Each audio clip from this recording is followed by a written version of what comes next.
আসসালামু আলাইকুম everyone. Indian visa related নতুন আরও একটি ভিডিওতে ওয়েলকাম করছি আপনাদের সবাইকে। বর্তমানে আমরা অনেকে জানি, হয়তোবা অনেকে জানি না যে বাংলাদেশি নাগরিকদের জন্য ভারতের ভিসায় কিছুটা পরিবর্তন আনা হয়েছে।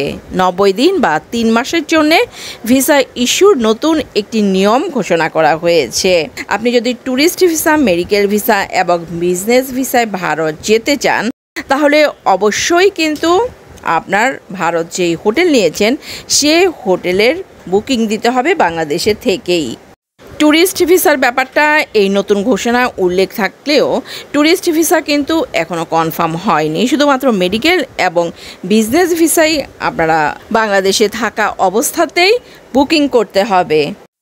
ভারত যাওয়ার পথে ইমিগ্রেশনে যদি চেক করে দেখে যে আপনার হোটেল বুকিং করা নেই, তাহলে কিন্তু সরাসরি আপনাকে রিজেক্ট করা হবে।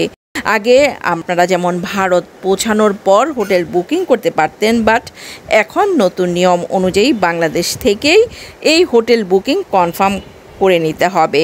চেকিং করে কনফার্ম হওয়ার পরে কিন্তু আপনাকে তারা অ্যাপ্রুভ করবে। নতুন করা নিয়মের মধ্যে আরেকটা হলো, প্রথমত আপনাকে কোথায় যাবেন সেটা জিজ্ঞেস করা হবে।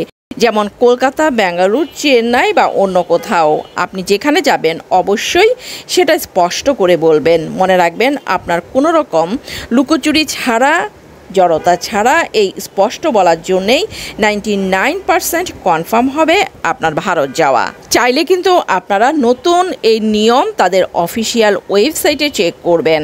হয়তো অলরেডি দিয়ে দিয়েছে, না দিলেও 2-1 দিনের মধ্যেই কিন্তু ডিটেলস তারা দিবে।